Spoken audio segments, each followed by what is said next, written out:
Okay, Bhooma, we can start. It's fine. Shall we?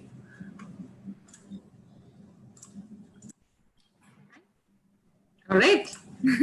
Hi, good evening. Welcome to today's session. I am Bhooma Padmanabhan, and I'm going to be moderating today's session titled The Embodied Lens. This is part 3 of the 3-part virtual tour and discussion of the exhibition Catalyst, curated by Rahaab Allana for the JIMEI 2019 International Photo Festival, which was held in 2019 in Xiamen, China.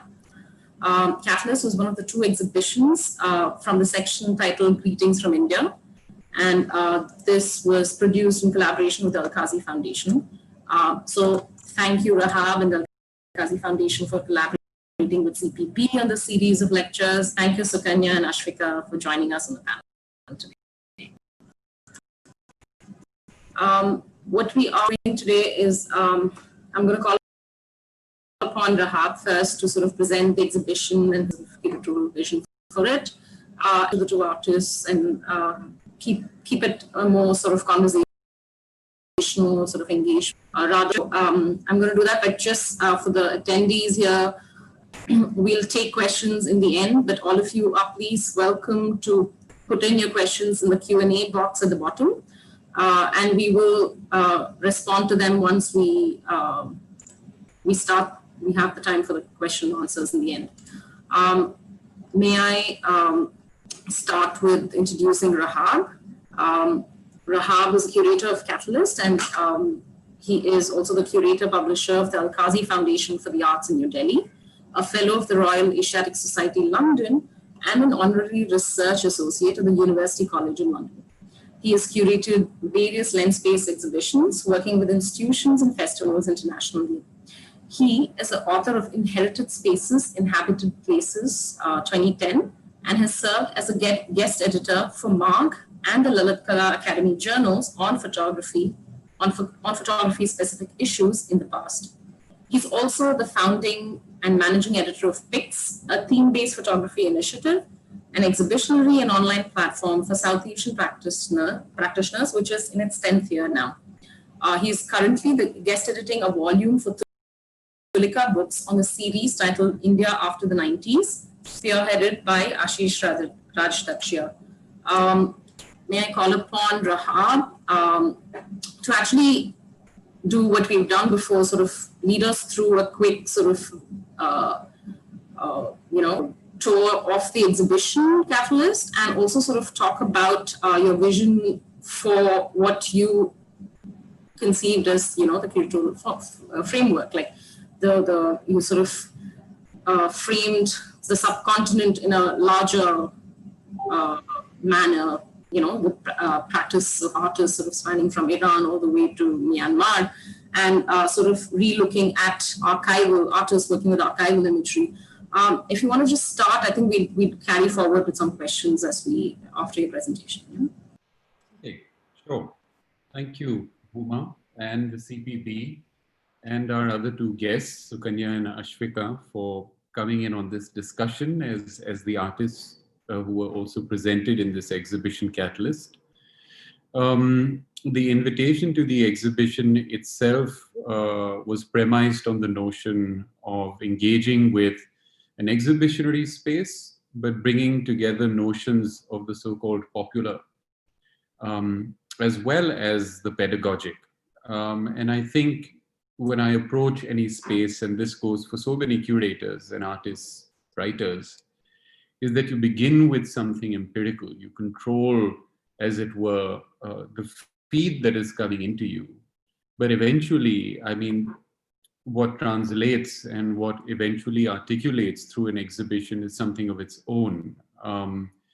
You let reality in at the end, and that changes everything. And this is an interesting sort of idea that Jean Renoir actually presented many, many years ago.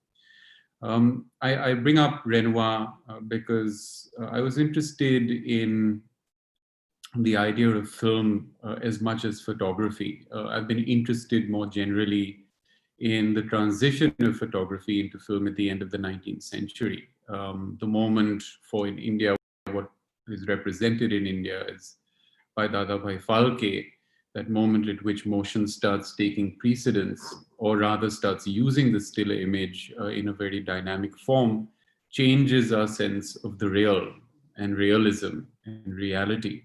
And so I've always believed that there's a kind of continuing delicate empiricism, if we might call it that, a delicate empiricism that is implicated in the works of most artists trying to address the social predicament more generally.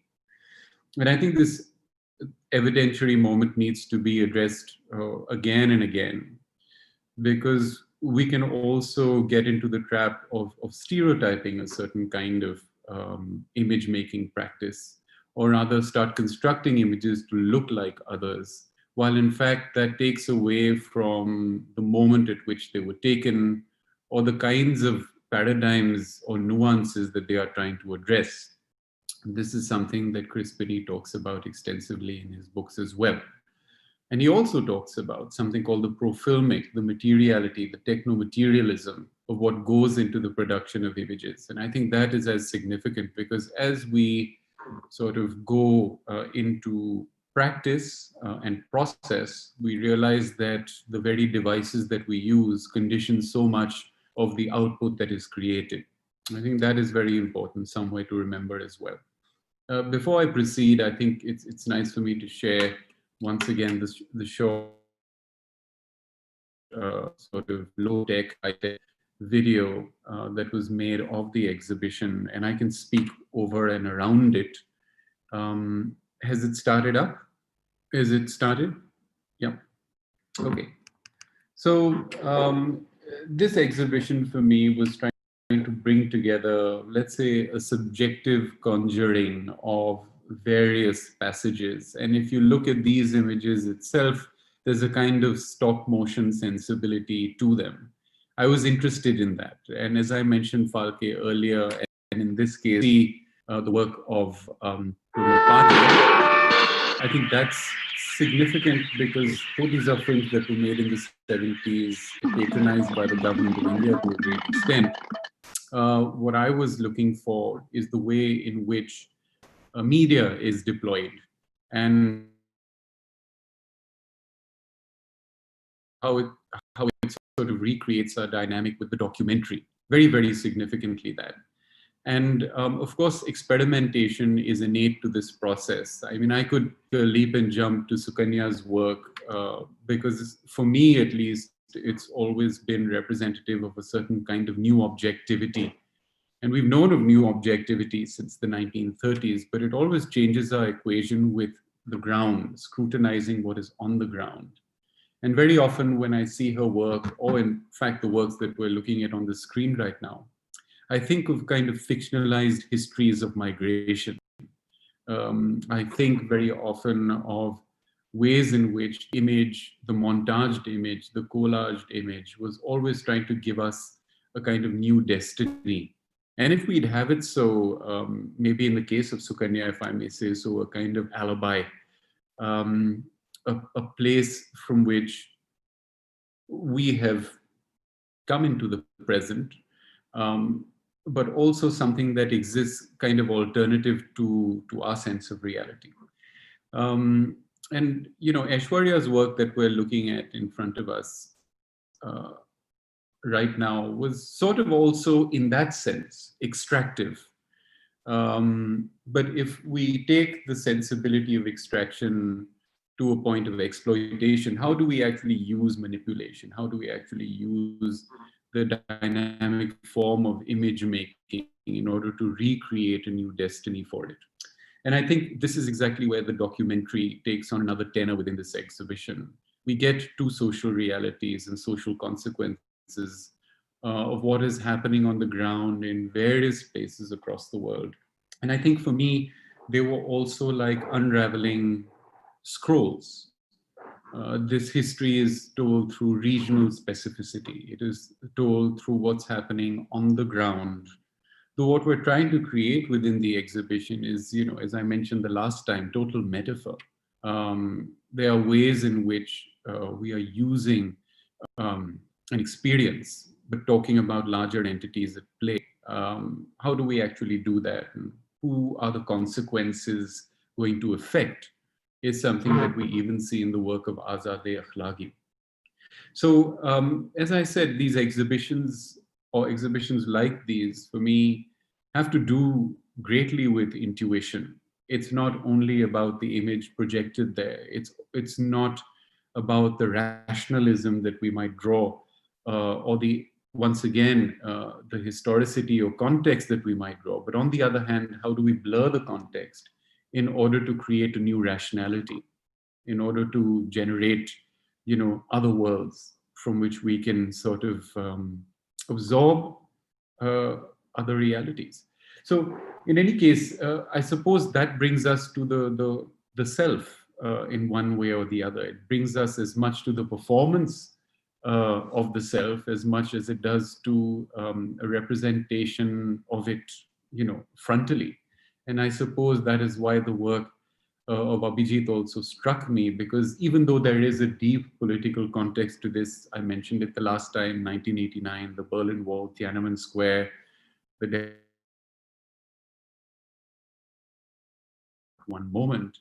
I think we are also implicated in those histories by remembering them.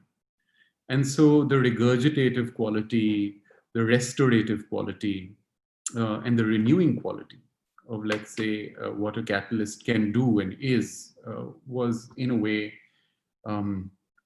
innate to the thinking about the exhibition with the artists. And I suppose we had some conversations, certainly before the exhibition. We've had longer conversations over time. It was wonderful to meet Ashfika last year while trying to sort of absorb her work, which we did at Pathshala over one very brief session. But of course, some discussions have occurred as a consequence of that. With Sukanya, of course, I've been sort of privy to her work and sort of part of her journey really through practice for more time than that. But I think as a result, there were kind of dialogic, there were conversations that were occurring around practice. And I think each one of us had different positions to take in that conversation. And as a consequence, we had an exhibition. I also have to say that for me, with regard to Catalyst, I was really thinking about these propositions with the artists for some years, some of which got realized also at the Serendipity Arts Festival a couple of years ago in an exhibition called Ephemeral. So I often think about, let's say, extenuating the dialogue and changing the context. And that is because it reaps an alternative, let's say, passage into the work, but also in terms of its reception. And that's something you asked me, Bhooma, about receptions, maybe in China or receptions over here. We can get to that later. But I'm often thinking of re-looking at work, because the story is never told in one go. The story is told through a prism. So I'll leave it at that. Right. Thank you, Rahaab. That was, I think it sort of covered a whole range of questions which we're going to be addressing in the next hour, especially with regard to intuitive nature of practice, of the process of notching, but also artistic process and the kind of durational context of making, where you're not looking at exhibition making as, something that sort of occurs with the making of a concept note, but as something that sort of has been building up as a part of your practice over years of looking at, artists in their studios, having conversations, and all these sort of more ephemeral sort of interactions that lead up to the development of, of an exhibition. And I think, there are lots of things that I'd love to take up later as we discuss it, especially with regard to sort of considering, okay, when we're looking at catalyst, who is the catalyst? Is it the photograph? Is it the work of the artists themselves? And I think I'd leave it at that.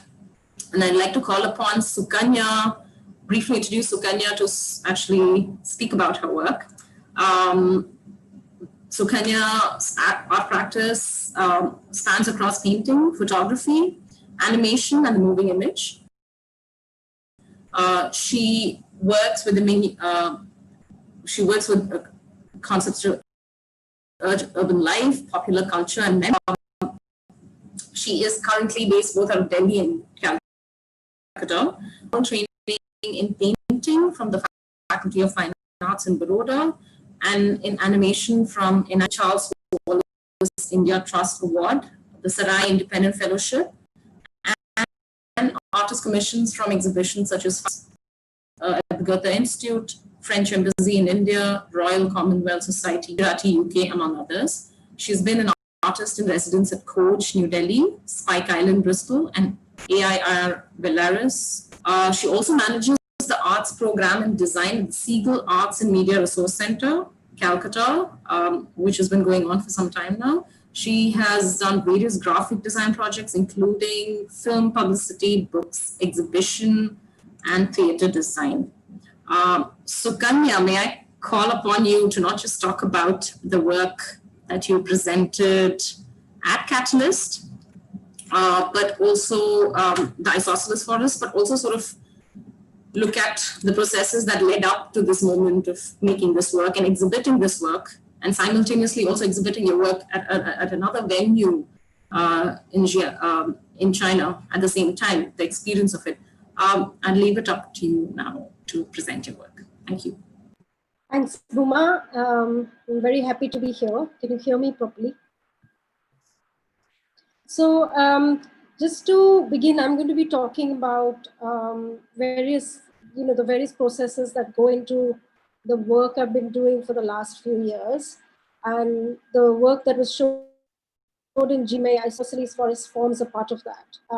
And this is essentially a moving image piece. It's a single channel video, and its origins are in the idea of using archival photographs that I've found, which I've been working with for some time. And I'll just share with you some of the beginnings of that journey. I'll just share screen.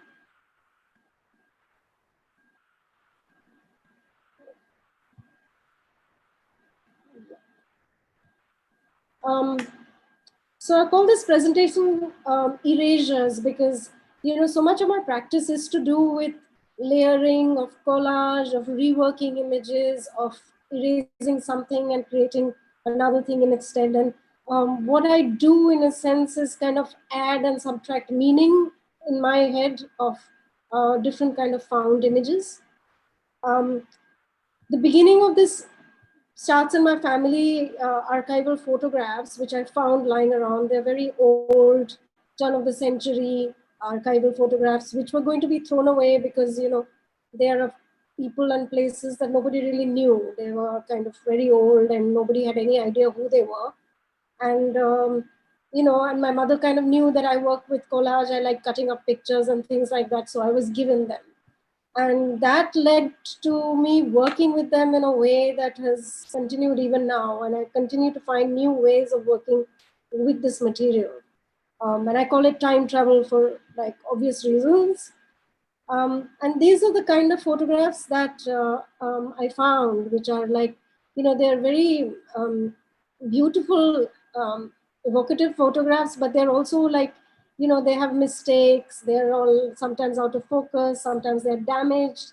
The colors that you see, they're all like this kind of sepia tone thing, which I love. So I don't change that.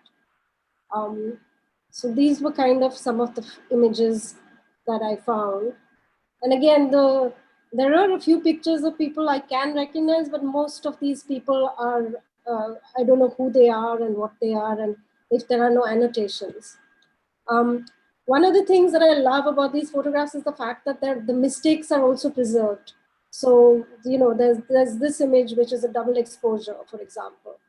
I found these, which are like selfies from the original time. And this led me to start making a series of portraits where my intention was not to, was to create new narratives, to take the image to kind of remove the meaning that was there.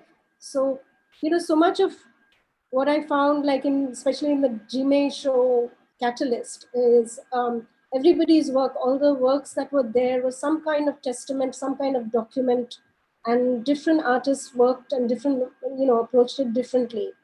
And for me, the way I do it is to actually remove meaning and context from an existing image and to fill it with, again, using the images in a way and to create newer meanings, newer fictions in a way.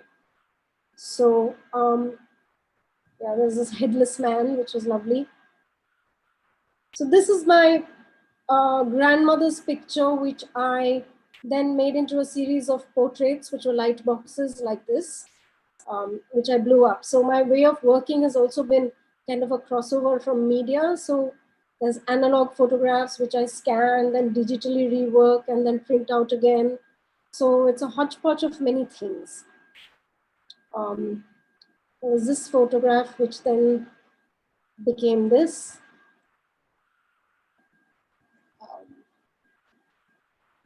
This one.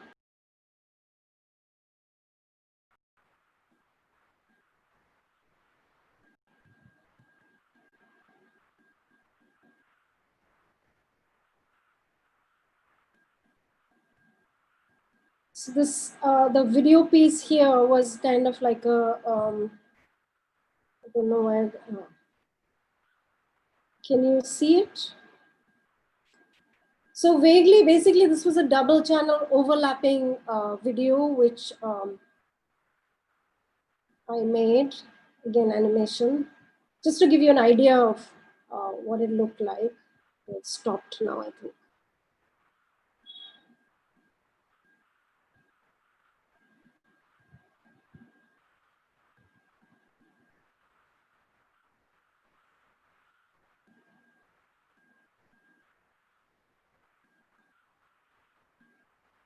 Moving on, I think this is not showing very well.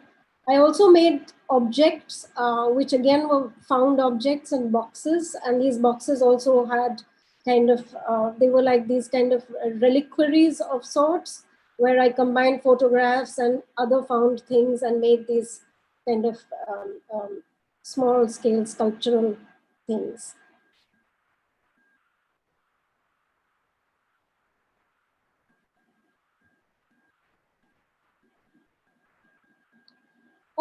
So moving from there and basically thinking about the images, I reached a place where I wanted to divorce myself from the idea of nostalgia.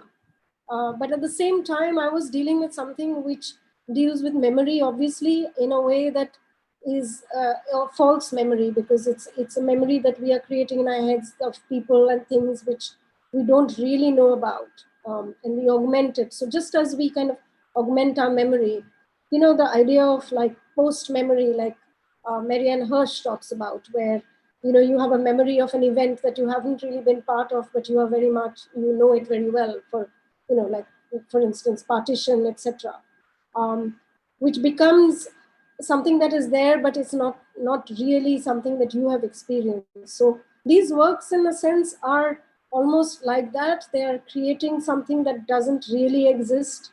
I'm creating a vista. I'm creating using landscapes and combining more than one image and creating geographies that don't really exist. I'm creating people. So this image was from a diorama, which is a 2-layered kind of landscape, which again, it's a combination of various images, which was in an exhibition, again in Jolbag, curated by Rahaab and François. These were some more works I had done for that.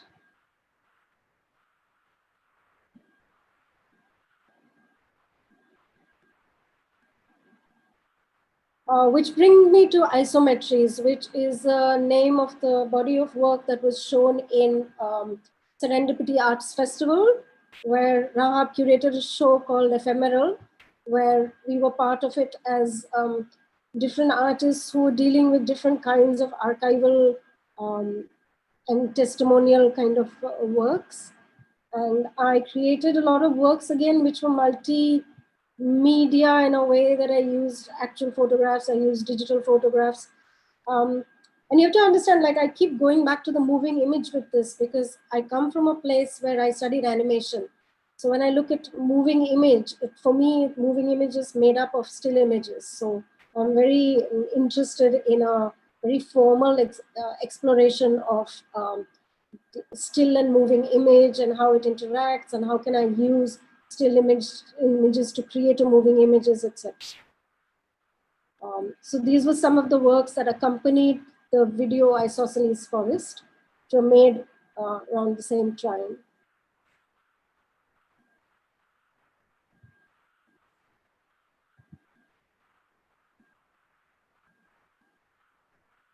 And this is a still from Isosceles Forest. Now, if you want to know about the name, it comes obviously from the Isosceles Triangle. And the Isosceles Forest derives from a chance encounter with a mathematical problem, which was created by mathematician Richard Bellman in 1955, where it's a very pure mathematics stream, and he was trying to find what is the known, given a known forest, what are the exit paths, was the kind of mathematical problem. Now, for me, because when I work with these images, I've been working on so many different, like I use geometry a lot, I use grids, I use lines of sight of things, of turning things over their heads, turning them upside down, of perspective. It made great sense to me to kind of think of my bunch of images as a forest and of them trying to seek their own meanings in a way. So this is what I call like a contact sheet of the whole film itself, which kind of progresses in this way from left to right. It's a breakdown of the whole film. So this was a show at Goa. So I'm just going to show you quickly the kind of 3 main places that this video has been screened, only because they have been, I mean, the format of the screening is important also somewhere. So in Goa, I was lucky enough to have a huge room, and it was a large scale projection along with the other kind of corresponding works which were made around the same kind of images, which look like this pretty much. And people could not only like look at video and see what was happening there, but also kind of make the connections between the works that were produced along with it and recognize some of the images there. Just to give you an idea of scale. In Catalyst, we had a big screen, a 52-inch monitor, which we put at the corner like that. And to us, it looked quite big, and we were quite happy with what the whole exhibition looked like. But what I later realized is that perhaps this work needs a more immersive, like a bigger projection to think. But fortunately, after this, I had a show in the Lianzhou Museum of Art in China. So this is more of Catalyst. In the Lianzhou Museum, I was one of 4 artists who were showing in this fantastic museum of photography, which included, Denis Darzac, Birdhead, Zhang Zhao, and myself. And we had a room like this, which was split up into 3, and people could sit and watch it. So it was quite nice. And the entrance to it was from this side, which had, again, a breakdown of the still images that went into it, the images that were stills from the film. So you enter through this, you read the text, you see the thing, and then on the next side, there were a few more works and another video work that was shown. Yeah, so that's about it for this work. I don't know if I made any sense. I'm going to just show you the video so you have an idea of what it looks like.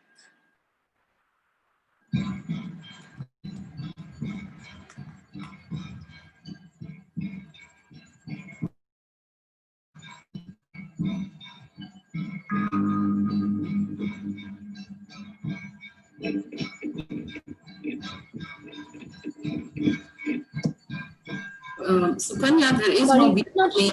Sorry, there is no image on the screen of the video.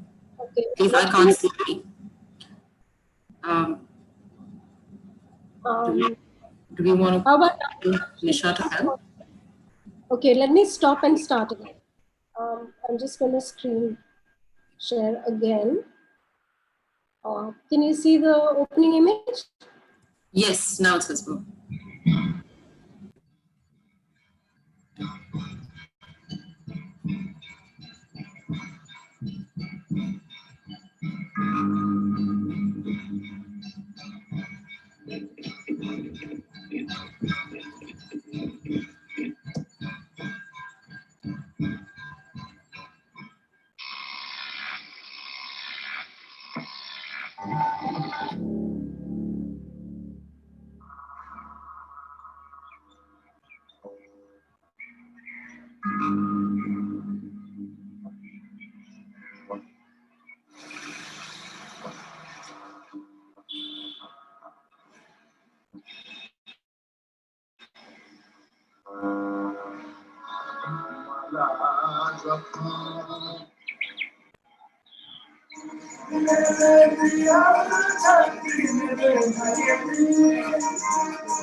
So I'm just going to stop it now because it is a loop and it goes on for a bit.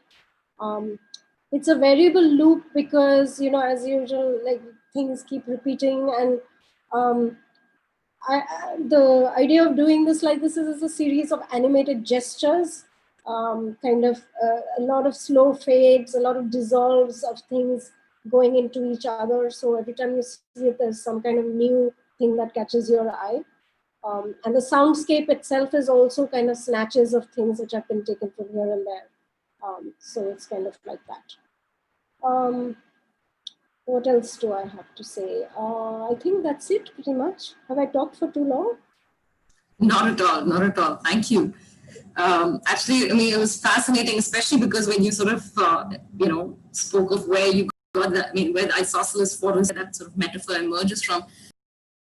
It also reminds me this constant sort of fluctuation between a structured process that is required of anyone making an animation, you know, and the sort of the free space that you need to move with images where, you know, you're not seeking the truth or you're not seeking to like research it to sort of find the meaning, but sort of re-looking at how you can produce new narratives.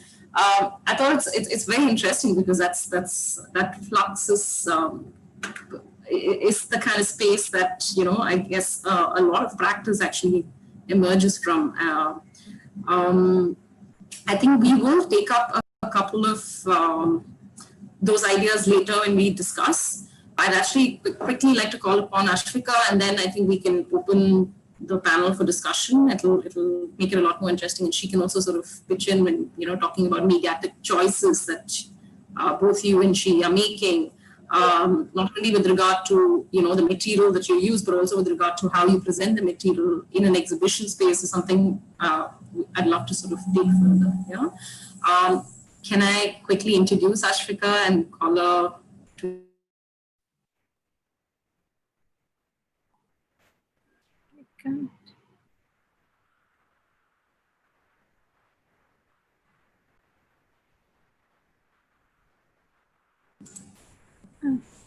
Yeah. Hello, am I audible? Yeah. Okay. Yes. So yeah, I'm just going to quickly call upon Ashfika to present her work, and then we can take up a couple of these questions as we go forward. Ashfika Rahman is a Dhaka-based artist whose practice straddles art and documentary, drawing inspiration from 19th century prints, which she recontextualizes using contemporary media. Photography is the predominant medium through which she expresses her views. on complex systemic social issues. Her work also seeks to challenge the stereotypes of looking at victims, especially minors, in various sort of contexts of trauma.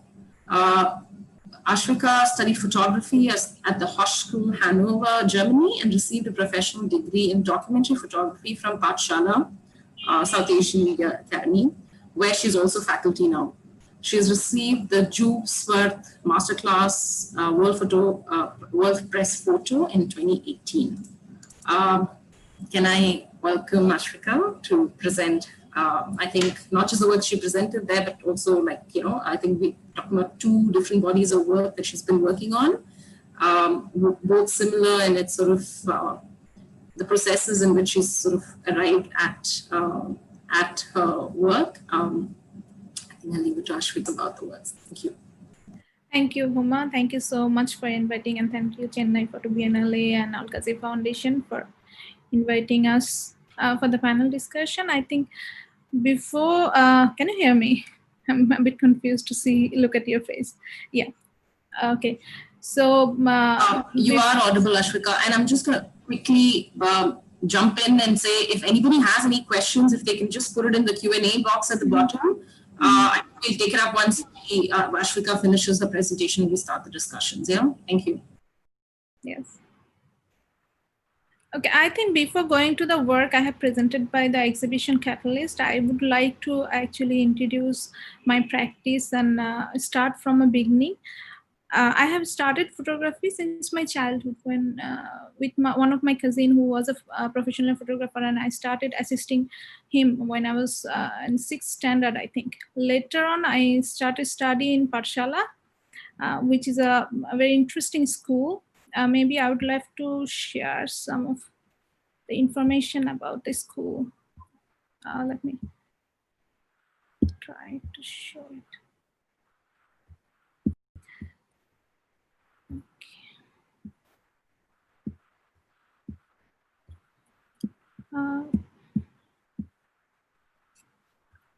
Yeah, can I say the school?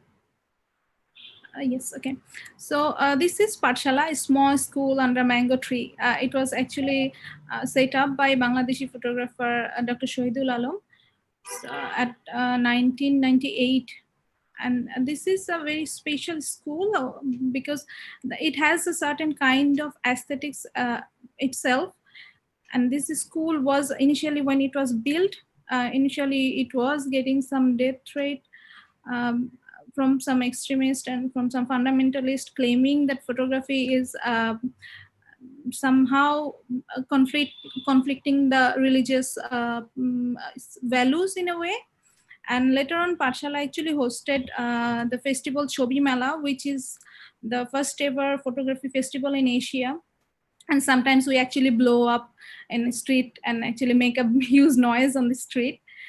And this school actually is a way that actually open up your mind and open up your way. It's not really teach how to actually take photographs. It teach how to actually dig into yourself and actually reform and dig into your values, maybe your political position, your society, your religious status or religious position. And actually it gives a space where you can dig into yourself. So it's not really an education, it's a journey towards your own self. So when I was studying there, so, and this is our new campus that I have taken this photographs from the Facebook from Dr. Shahidul Alam, and here he is, the man. So yeah, while I was studying this school, I started thinking about myself and dig into myself again, what exactly I wanted to say, what is my voice, what is my thoughts that I want to have aesthetics or a language and being expressed by my skill. So I started thinking, what is that thought that is actually hunting me, that need the voice? And then I remember my mom was a social worker, and when one day she actually came with a little girl, indigenous girl who is a rape victim, and she need a shelter home. So she actually bring her to stay with us, me and my sister. I was in sixth standard that time. So she became actually a center of our interest, like the rape victim and all this word we heard from the television and medias and some other places. So we had some sorts of actually expectation in mind and some sorts of phase in our mind, like how rape victim will look like and how they will behave and this, that. But interestingly, I mean, we were so surprised. I don't know what me and my sister was expecting from her. But the next day she started, actually she wanted to play with us, she wanted to watch TV, movie and things like that. We were so heartbroken because this is not what we were actually expecting from a rape victim. Though she was a small girl, but she was really a normal girl. So later on, when I grow up and I look back on that incident, and I started thinking like, why I was expecting to see someone really vulnerable. Why was that in my mind? And on that very moment, I came to know that what actually thing that I need to tell, what the thing that I need to have voice, and what I need to express through my skill, like photography or whatever medium I'm using. So I went back to the place where my mom used to work for indigenous girls and women rights. That is the land. This is geographically a very complicated land. This is a land, a border disputed between India, Myanmar, and Bangladesh. So geographically, it's a complex land. And that land actually, and there is a high militarization there over there on indigenous people. This is a hilly land. There is more than 54 indigenous community lives there. At the same time, there's more than 35 languages they speak on. And I went all the places where my mom used to work on and where my mom went through at some point. And I was so excited that I'm doing something that I really wanted to do. I know, and I feel it. And then when I went there, and over the time, I experienced a very complicated situation, and which was so unexpected for me. I came to know about some newses which was popping up in my mind. And this is one news where an indigenous girl was gang raped. And then the next time when I saw a news, there was an eco park that was supposed to be there, and that was being set up by the ruling party or government. And that eco park was supposed to be where, in a land where there was some indigenous people were living for 100 years, that Kashia and some other community. And it was said that there was no concern with all these people who are living there for more than 100 years. And there was a huge protest, and this news came up from the Daily Star. And that was disturbing me when I was there already. And then there was another news came up. There was a 15 family. It's in Bangladesh. I'm sorry, this news in Bangla, but I can explain. So there was 15 family who was actually moved from their own place to some other place, and they were suffering really hardly because they had to leave their place actually by some powerful settler Bengali over there. So all this news actually was blowing my mind, and it was my actually point of understanding shifted from one place to another place. And I came to understand that this rape is not really a random and individual incident. It's part of a bigger political complexity. So all this incident, this urbanization or development on this land, and this violence, all these significant events are interconnected. There is a fine line between all this incident. So this rape has a very different explanation. This rape actually came to me with a very different explanation.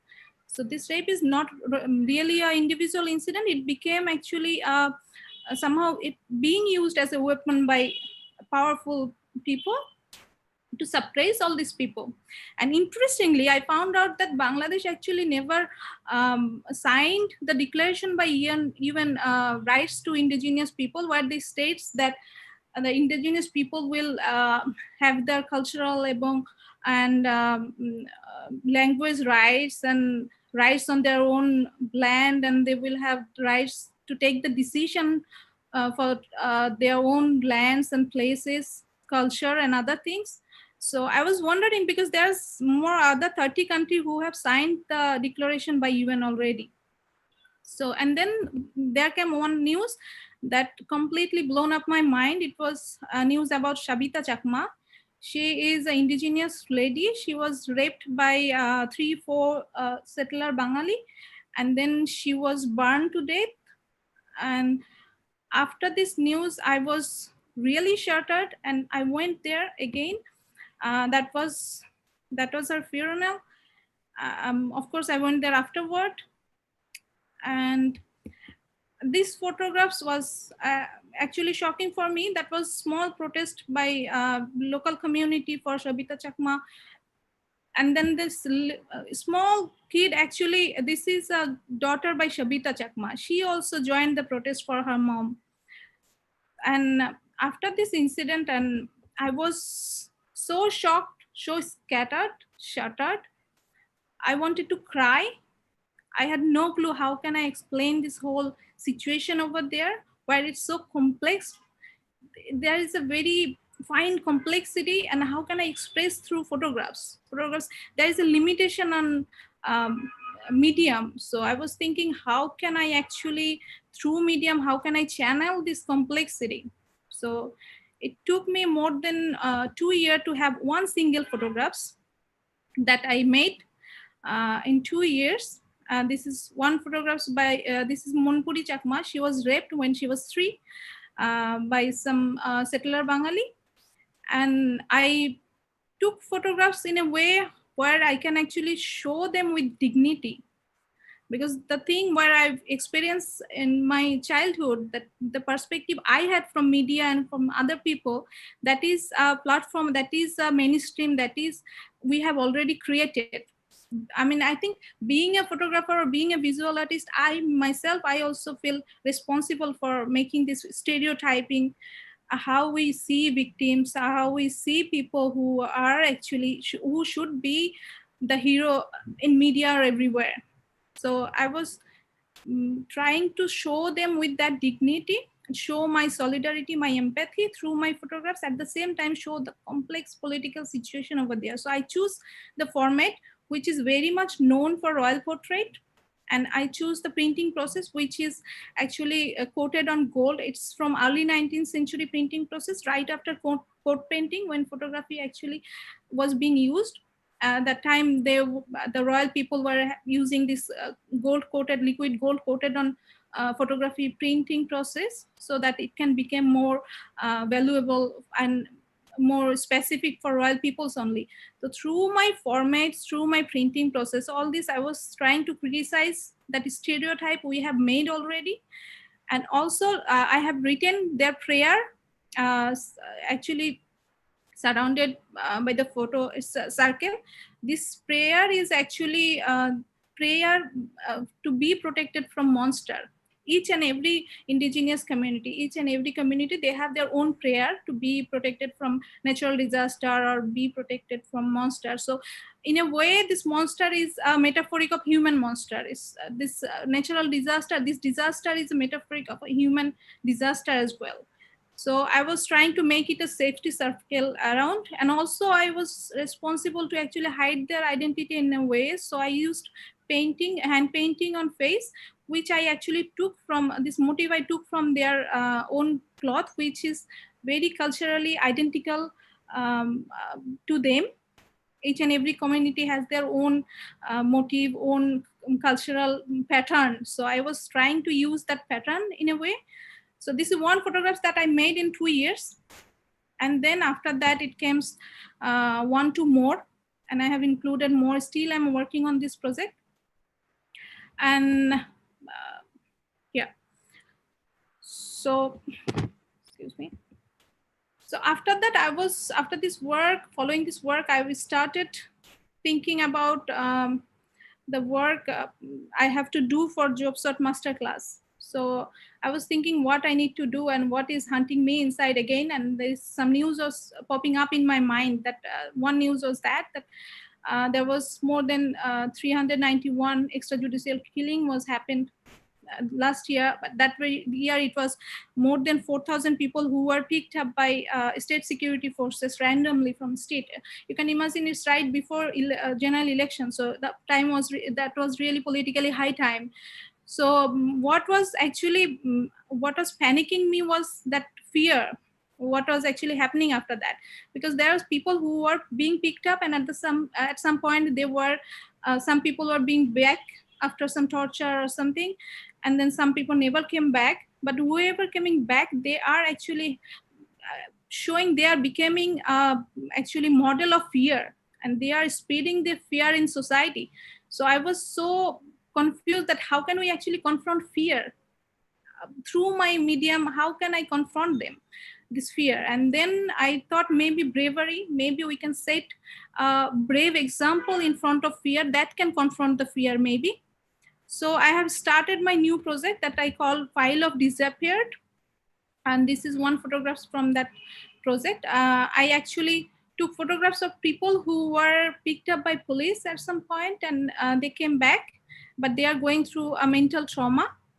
So I took help from a psycho counselor, professional psycho counselor, actually, to actually have some kind of professional support to go through a meditation, so they can come back from this trauma and they can they can actually stand out as a symbol of bravery. They can speak out, and they can actually in a way they can be example to other people that we need to confront fear to be brave. So these photographs became part of the meditation at some point. So they wrote their own anxiety, their own complexity, their own depression on their own photographs. So for me, this photo project became a small starting of a movement where medium can actually start a movement to confront a bigger political, maybe political strategy. It's a small starting, but I think this is a way. So then I had to hide their face. I have to take that responsibility to actually ensure their identity. So I stitch on, purposely I stitch on face, and this is very significant and symbolic to the position they are in. And this golden thread is symbolic to the golden prison in a way. So, and this is another photo from the same project. This is a landscape where we actually found dead body after so-called clashes between this so-called criminal and police over the year. And I took the photographs at early morning when we actually see the dead body, when we first see the dead body. And for me, I wanted to show this landscape in a way where it can be seen in a very surreal, beautifully surreal, at the same time haunted. So that is one photograph from the place where we found dead bodies. And yes, this is another photo, actually another cartoon from one of famous cartoonist from Bangladesh, whose name is Kishore, who was arrested this couple of weeks ago because of his cartoon that he posted on Facebook criticizing the strategy on COVID by government. So I think for me, the work I have done last File of Disappeared is really relevant and relatable to the situation right now we are going through. Because the situation we're going through, we are facing a bigger crisis because of pandemic. The whole world, not only in Bangladesh, the whole world facing this same crisis. And I think we have right to actually know the reaction by government. And I think there is a point where we actually should have an opportunity to express our expression towards the reaction by power maybe. So for me, this work is relevant and related now, and I think for more in future as well. And then there is a question that always came in my mind, and I think I would love to end my discussion with that. Like, is that not the time when we need to actually reform our cultural and political structure? Is that not the time when we need to take part of it? Or if so, then being a visual artist, being a photographer, being a documentary photographer, or being a researcher, what would be our position in this journey? Is it not the catalyst where we need to position ourselves? So I think I would end up with that. Over to you, Bhooma. Ashfika, that was really powerful. Like, I think having spoken to you about your work earlier, I think that's something that's really stood out, is the fact that, the choice to work with the documentary medium and challenge it, both from inside and out, and to sort of redefine how the potential of the documentary, not only, employing it as a way to document, but also by sort of the kind of layering that you very sort of carefully partake in when, and that sort of reminds me of how you sort of spoke of how your work has sort of been the focus of some kind of, I guess, by it's come under the lens of certain, government or security forces, and how it's not really like, it's not about how you sort of, what the narrative is, but the fact that you're using photography and what they considered, which they considered as being powerful and real in some ways, as opposed to, say, an artist who you were talking about, who's, talking about the same incident, but through a painting. And you sort of very consciously use the documentary mode to, keep coming back to it, to talk about issues that you would like to highlight.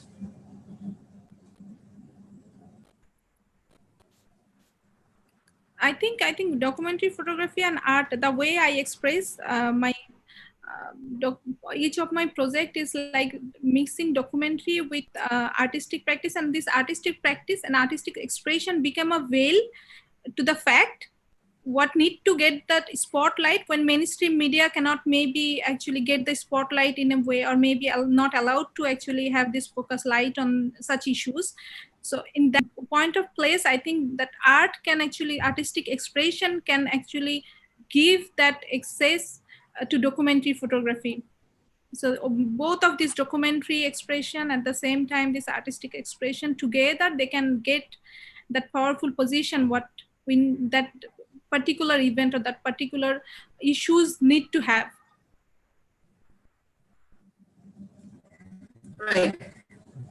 And that does come back to the idea of strategies and how you sort of envision these works also for an exhibition space, the kind of, not just mediatic choice, but how you sort of positioning it, where you're showing your work, under which curatorial space that you choose to sort of exhibit which body of work is also being very important in your practice.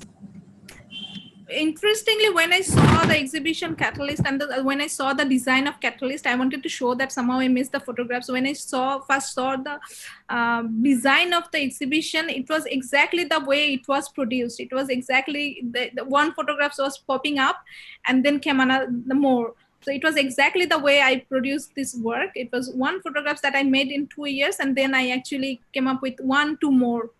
So I was so surprised when I saw this design by Rahaab, and I was so impressed that, okay, all right, so this is exactly what I did. This is exactly what the process was, and what this is exactly the thing is. So I think I'm going to have more and more. So 1-2 more and more and more. So one will pop up, and then that will raise question for many. So I think that was also a very sensitive representation in the exhibition Catalyst. Exactly. Rahaab, would you like to come in to sort of actually talk about what it is to engage with, like, the sort of the curatorial layer on top of what Ashfika is already doing? How do you sort of bring it together with the practice of other artists whose works are not sort of so directly political, perhaps, but political nonetheless? Your audio is off. Back? Yeah. Back? Okay. So thank you, Ashfika and Sukanya, Bhooma, for those, that sort of maneuvering of the exhibition, which really expands in a way a dimension of the show. But of course, the show is is really a micro space, while your works are far more expanded. And they bring together dimensions that the exhibition itself couldn't encapsulate in its entirety, of course, but it was, it was a trace. It's somewhere also residual, but it's also meaningful because it implants certain ideas. It embodies, I guess this is exactly what the title of this discussion is, the embodied lens, because it contains within it possibility, it contains within it prophecy, an expectation, and a changing expectation. There are lines of sight that I see between both works. And I thought I'd sort of just bring them up because I've just been making a note as we've been speaking. What both of them strike me as now are also kind of atlases of lived time. Whether it's the mapping of the work that Sukanya has created or the have done.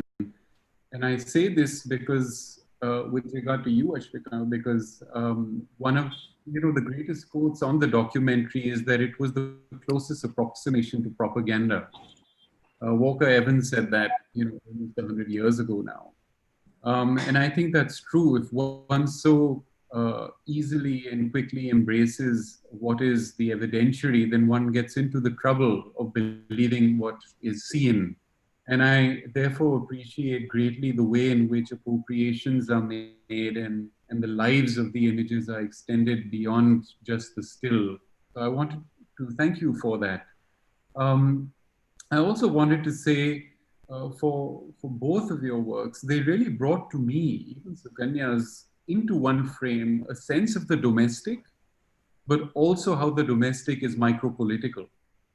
And though that life might exist around the images that Sukanya has in her archive, I think what it does do, as Ashfika's work does, is bring the everyday into a kind of scrutinized focus. That's very, very important. I think the more we scrutinize the everyday, the more it leads to a kind of reorienting truth about what exists. And so what do fragments do? Fragments, I suppose, somewhere reconstitute our sense of place. And that's why we consider these snapshots, these moments, interventionary moments, even that Sukanya has created, as extremely delicate and fragile. And I think why they do that is because through the fragment, you can change an outcome and you can also amplify a context. These two things happen simultaneously by picking and choosing parts of history. And I think that's exactly why we should do it.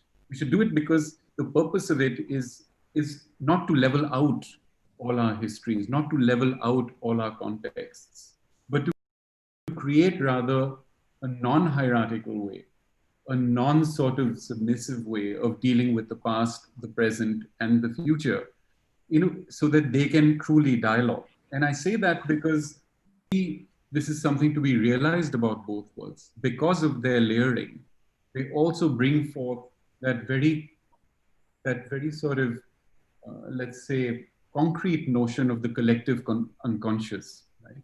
That's what montage does. That's what it creates. It creates a kind of coming together of various parts and creates not a distancing act, but a bringing together, an amalgamatory act. And I thought that was very, very powerful. With regard to Ashfika's work, I mean, how do you use, for instance, the rhetoric of evidence, what it gives you, as you suggested when you encountered that family, and make it into an emotional theater, make it into affect. And I thought for me, that stands out very, very pertinently with regard to Ashfika's work, because images are eventually complicit. They might be complicit in creating a certain kind of perspective. But we also realize at this point of time that they are emancipating. Right? Both of these come into dialogue quite easily. And I think the reason I mention this is because the practice of Sukanya's, to my mind, has to do with the act of creating an organic relationship with the image. Yes, but at the same time, Ashfika's engagement with space and time on the ground and observing the family to do this is an anthropological one. So how does the anthropological really come together within an exhibitionary space in order to dialogue with one another was really, I think, in a way, one of the cruxes of it. And I say that within the context of what the exhibition itself is. The exhibition itself is an ethnographic act somewhere. It creates an ethnography. I'm not talking about a classificatory form of evidence presenting and making, but it creates a way in which we rediscover the exhibition through a certain archaeological practice. And what does archaeology do but give us the choice of an excavation? We have excavated through this one show a certain kind of dynamic. Why is that important? And I will answer your question regarding catalysts now. Is, as I mentioned, there is a reformist imagery at work, I feel, right? There is a feminist agenda at work somewhere, I feel. And this goes well beyond the polarizing politics that we see today between left and right all the time. We have to give it more nuance now. And I think that's what Ashfika was suggesting. How do you nuance the debate and not make it about one thing or the other? You know, we have to get beyond polarity. We sometimes even have to look at solidarity as a multiple thing, as a plural thing, not a singular thing. I truly sort of believe that somewhere. And the reason we do that is because we are confronted so much of the time with the state, with the idea of the panopticon, with the idea of xenophobia, of objectification, all the things that images can do. They can objectify and make xenophobic. They can tell us that we are deviant. They can tell us that we are migrant. They can tell us we are not from a particular place. But then what is home and what is other, right? That is where the debate about maybe catalysts can exist, because eventually, who is the audience for this exhibition? And does the artist create the work of art for the audience, right? Is it that giving to the audience? But at the same time, hasn't the artist created this work by bearing in mind the audience itself? Because both of these works are based on observations of occurrences that have taken place. So the relationship of the viewer and the viewed, the subject and the object, leads to the work of art. The work of art sits somewhere around the center and it shoots out in both directions towards audience and maker. And that exchange is not unidirectional or bidirectional, it is a spiral. So the catalyst here actually is as much the maker as it is the observer, as it is the subject, right? They are all coming together to represent this sort of dynamic catalyzing of the moment. Sometimes that moment is atomized. Sometimes it comes together. Sometimes it's integration. Sometimes it's just dissipation. But that is why it is not going to be a singularity that is produced through any exhibition. It's going to be, and you know this very well, Bhooma, because you have worked with students, because you worked with the Biennale, student Biennale so closely, these exhibitions for all of us have an embedded pedagogy. That is the catalyzing here. The pedagogy that we can provide material for, so that we can think in transnational ways, in transcultural ways. Right. Thank you, Rahaab. I think that sort of covered a whole range of things we've been discussing over the period of time, you know, over what has been like 2 different panels. And I think it's you're right, like when we are talking about exhibition making, the pedagogy aspect is there, like you were saying, how does the popular embody itself in artist practice is something that we see time and again in various sort of forms in works such as Sukanya's, and to sort of look at it not as something that sort of happens out there, you know, without a structure, to actually look at the processes that have informed it, I think that Ashfika's presentation that was fascinating, even though I didn't get to see too many of the images, the fact that it's all these sort of, the sort of universe of thoughts and ideas and, political pressures from which the work sort of, it cooks from within. I think that's really important because that's something that we never really talk about. It's something that's sort of understood within the curatorial space, but it's not something that is sort of put out there for the audience to sort of directly sort of comprehend. So the sort of this behind the scene processes of where the pedagogic and the popular meet is actually where, which is very interesting to me here.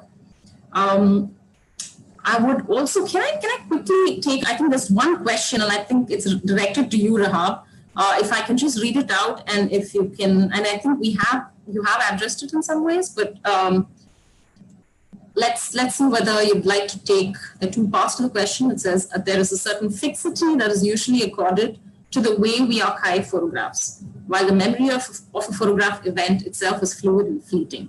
So you have two questions. A, what does the idea of a catalyst do to the archival presence of photographs, especially when we might want for both archive and photographs to be activated and rethought? And B, how would one accommodate the potential to rethink this fixity in acts of curation and exhibition making with practices such as Sukanya's and Ashfika's, for example? Well, I mean, in a way, I'd like to sort of defer that to the artist because I've just had a kind of long session on this in one respect or the other. But I mean, without trying to be provocatory in any way, I think maybe the idea is, how do you unravel like a pictorial scroll, any given story at a given moment in time? The story keeps unfolding. You're taking a moment out of it. And every time you try to press your finger on where the narrative is, it's already moved. Sort of the archive is something like this. And I was talking about this yesterday as well. I think the whole process of the place of archiving in a data-oriented, world today has to do again with extracting all of the metadata. Has to do with the extraction of information in and around the work, not only of and about it. And this is a complex thing to do because eventually what you realize is how do you make a rational argument hypothetical out of two positions that will never be at peace with one another. So maybe the archival project itself is an endeavor which is well worth doing, knowing fully well that it is an impossible one. And I'd like to suggest that because we began this discussion thinking about intuition. But what does intuition maybe give us, right? It gives us the uncertain, it gives us the unbelievable, right? It needs us reconsider every given moment that might be considered evidence that might enter the archive. And after all, what is the archive? Is it something that is rationalized and organized, or is it more of a free flow in a rhizome, something more rhizometric, which is more conscious driven than it is driven by known parameters?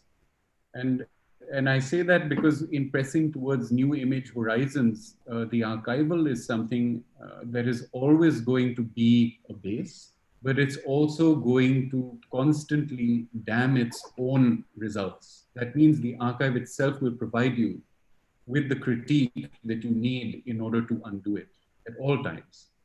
And that's one way of putting across a proposition. But maybe Sukanya and Ashfika can answer this in their own way. The way I'm sort of talking about it is in terms of how an archive performs outside itself when we sort of use it as in our exhibitionary practice within a sense of display. and take it out of the place where it once was. And this is why what's going to become interesting more and more is to think about those exhibitionary spaces as archival as well, in terms of what they're trying to project culturally. And by this, I don't mean culture again as a monolith. I mean culture as something that has to be participatory. So I'm going to leave it in a kind of nebulous space. Also because dimensions of that question I had answered, I'm trying to answer it through maybe the act of coming to this from the outside in, rather than as the producer necessarily of this exhibition. Right. In fact, I'm glad you called upon the artists to speak, and I would love to hear what they're saying, especially because this sort of, you know, the sort of fixing of meaning, I mean, and the kind of translation that happens in exhibition making is not necessarily only curatorial. I think the sort of shifting of meaning starts from the moment the archive is accessed by the artist, and the process is very much already, you know, in place. And the exhibition making is, I would look at it. I mean, Rahaab can agree or contradict me, but you know, curation is but one step in this process of, you know, moving away from this fixity of the archive. And it starts from when, say, Sukanya identifies her you know, family archive as a space to rethink, or you know, or identifies a subject that you'd like to document, for that matter. Sukanya, would you like to? Yeah, I think, sure.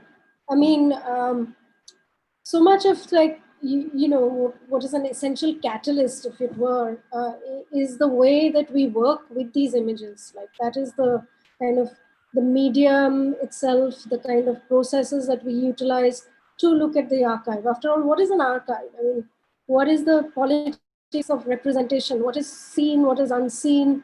How you show something, what is the cultural context? In my case, for example, you know, my practice and the kind of works that I make is quite inward looking. There's no overt politics as such, but the politics is in perhaps what I choose to leave out, what I choose to build on, the kind of context that I remove. So the constant removal of a certain context, or removal of meaning, of creating a new meaning, that itself is an act where I am actually removing the archive of its essential context in a way. And what allows me to do that is the medium itself. The medium, just like the, you know, the paper, the printing, the animating, the kind of getting into the image itself and struggling with it, working out towards some kind of solution, which can lead you to unexpected places. It can, you know, bring on meanings that you never expected, bring on kind of like, I like the unexplained, I like the kind of accidental meanings that I arrive on. And one of the things that I always talk about in these kind of archival images is, of course, the idea of the spectre, the spectral, the idea of the unheimlich, the unhomely, something that is recognizable yet not really recognizable, something that, so these photographs which come from a period of time where there's been a rupture, you know, it's some time back, there's been a rupture. I am looking at these photographs, you know, almost a century later, putting it together in my way, using the kind of tools at my disposal, creating a kind of structure or an anti-structure that suits my position at that point of time. So the tools and the working processes are very important to kind of taking over and dealing with the archive in the ways we look at the archive. Right. Thank you, Sukanya. And I think the spectre sort of comes back to us in Ashfika's, and you know, it's sort of the spectre of also care and healing, which you know, the processes that you would employ to sort of translate the kind of relationship that you share with your subject. Hello, am I audible? Sorry. I have very bad connectivity here. Now it's okay. Can you repeat it again? Yeah, sorry, I was just talking about how the spectre that she's sort of talking about, the familiar and yet something that sort of something that you are discovering at the same time. And I think the spectre in your work sort of comes across as having emerged from a certain relationship that you're building with your subject, the kind of the circle of protection that you as you call it, like of prayers that you sort of frame your portraits with, and the kind of aesthetic quality that you sort of record upon the work as something that allows in this process of healing, in this process of giving the power back to the subject. I mean, while I'm working on two of my projects that I have shown earlier, I have to be really conscious and very sensitive while I'm actually presenting or while I'm actually showing this work. And also I'm also in this dilemma always, like the way I'm actually archiving all this. In a way, I'm archiving the fact that is happening already there. And the way I'm actually archiving, it's also my statement. So am I not making another stereotype, which is my perspective? So I always have to be conscious about this fine line. Am I not actually making another stereotype over that I wanted to actually challenge, or I wanted to question, or I wanted to criticize? So that fine line always I have to maintain, like where I'm actually positioning myself being an artist, while I'm archiving any event or any source of issues I'm working on. What is my position in this archiving process? Whatever the medium it is, maybe photography, or maybe through print, like old printing, or maybe stitching on photographs. So what is my position? And I always need to be very, maintain that fine line. And when I'm working on such very sensitive issues and connection between my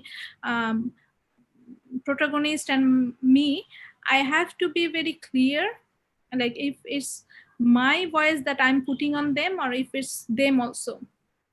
Is that the way they will be, or the fact need to be archived, or is something that I am pushing in a way? So maybe after some time, maybe I would not realize that I have done the same thing that I wanted to critique.